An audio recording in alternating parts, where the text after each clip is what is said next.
महाकारुणी तथागत भगवान गौतम बुद्ध, बोधिसत्व, विश्वभूषण, ज्ञानाचा सागर डॉक्टर बाबासाहेब आंबेडकर, छत्रपती शिवाजी महाराज, छत्रपती संभाजी महाराज, लोकराजा राजश्री शाहू, महात्मा ज्योतिराव फुले, सावित्रीमाई, जिजाऊ, रमाई अशा थोर आत्म्यांना प्रथम कोटी कोटी प्रणाम, अभिवादन. आकाशश्री फाउंडेशन मांगूर वतीने आदरणीय श्रीकांत आप्पाजी कांबळे गुरुजी यांच्या अमृत महोत्सवी दिनानिमित्त मी त्यांची पंथी कुमारी श्रावस्ती प्रज्ञा प्रमोद कोळे कडून उदंड आरोग्यदायी आयुष्यासाठी अनंत शुभेच्छा. माझा आजचा भाषणाचा विषय आहे भारतीय संविधानासमोरील आव्हाने. 14 ऑगस्ट 1947च्या मध्यरात्री देशाचे पहिले पंतप्रधान पंडित जवाहरलाल नेहरू यांनी संवैधानिक मूल्यांच्या विश्वासावर नीतीशी केलेला मानवी कल्याणाचा करार आपण पूर्णत्वास नेला आहे का? भारताचा इतिहास एका बाजूने गौरवशाली आणि अभिमान संपन्न असला तरी दुसऱ्या बाजूने विषमतेने डागाळलेला आहे. लिंग, जात, धर्म, वंश, प्रांत, भाषा यावर आधारित विषमता कधी भारतीय समाज व्यवस्थेचा भाग झाली हे इतिहासाच्याही लक्षात आले नाही. स्वातंत्र्य लढा आणि विषमतेचा लढा या भूमीने एकत्रित समांतरपणे पाहिल्या आहे. स्वातंत्र्यानंतर त्या लढ्याला मूर्त रूप देण्यासाठी भारतीय संविधानात राजकीय हक्कांबरोबरच अनेक सामाजिक हक्कांच्या तरतुदीही करण्यात आल्या.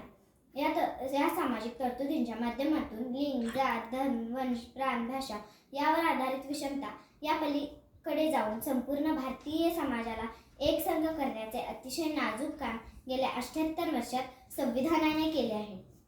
म्हणून विविधतेने नटलेला आपला भारतीय समाज भविष्यातही एकसंघ टिकवून ठेवण्यासाठी संविधान आणि त्यातील उदार मूल्ये टिकणे गरजेचे आहे. नाहीतर एका मर्यादेपलीकडे इतिहासाची चाके पुन्हा उलटी फिरायला वेळ लागणार नाही. डॉक्टर राजेंद्र प्रसाद हे संविधान सभेचे अध्यक्ष होते. मसुदा समितीचे अध्यक्ष या नात्याने डॉक्टर बाबासाहेब आंबेडकर यांनी जवळपास 60 देशांच्या संविधानाचा अभ्यास करून संविधानाचा मसुदा तयार केला. 2 वर्ष 11 महिने आणि 18 दिवसांच्या अथक परिश्रमानंतर 26 नोव्हेंबर 1949 रोजी संविधान सभेने संविधानाच्या अंतिम मसुद्याला मान्यता दिली. 26 जानेवारी 1950 पासून संविधानाची अंमलबजावणी सुरू होऊन प्रजासत्ताक भारताची आणि देशातील सर्वात मोठ्या लोकशाहीची स्थापना झाली.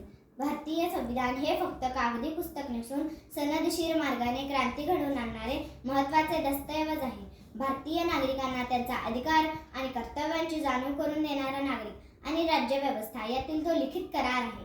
भारतीय राज्यसत्तेच्या अधिकार पदावर बसलेल्या व्यक्तीच्या आवाजवी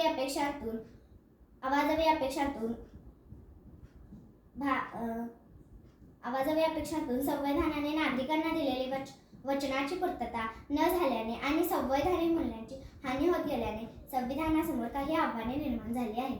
भारतीय संविधानासमोरील आजचे सर्वात मोठे आव्हान म्हणजे संवैधानिक साक्षरतेचा अभाव. देशातील बहुसंख्य लोकांना व त्यामागील भावनाच माहीत नाही. डॉक्टर बाबासाहेब आंबेडकर यांनी विशिष्ट वर्गासाठीच संविधान लिहिले असा अत्यंत चुकीचा समज आजही आपल्या बहुतांश समाजात आहे. यामुळे असंख्य सामान्य लोक संविधानातील तरतुदींपासून आणि त्यापासून येणाऱ्या अधिकारांपासून अपरिचित आहेत. जर आपले अधिकार आणि कर्तव्यच माहीत नसतील तर त्यांची अंमलबजावणी कशी होणार? नीतिमान नेतृत्वाच्या उभारणीवर वाढता भ्रष्टाचार, वाढती गुन्हेगारी, पाश्चिमात्य विचारसरणीचा वाढता प्रभाव, रोजगाराचा अभाव, शिक्षण व्यवस्था, न्याय व्यवस्थेची भूमिका अशी अनेक आव्हाने या शृंखलेत जोडली जाऊ शकतात. प्रसिद्ध व्यंगचित्रकार पोंगो यांनी म्हटल्याप्रमाणे लोकशाहीच्या बुरुजाला कोणी बाहेरून हल्ला करत नाही तर तो आतूनच पोखरला जातो. या वाक्याप्रमाणेच आपल्या संविधानाला देखील कोणी बाहेरून आव्हान देत नाही तर आपणच त्याची अवहेलना किंवा संवर्धन करू शकतो. संविधानाचे रक्षण करण्याची जबाबदारी नागरिक म्हणून आपलीच आहे. संविधान रक्षती रक्षिता या उक्तीप्रमाणे जर आपण संविधानाचे रक्षण केले तरच तो आपले रक्षण करू शकेल. नाहीतर ही आव्हानांची मालिका एका मर्यादेपलीकडे गेल्यास तो मागील 77 वर्षातील लोकशाहीच्या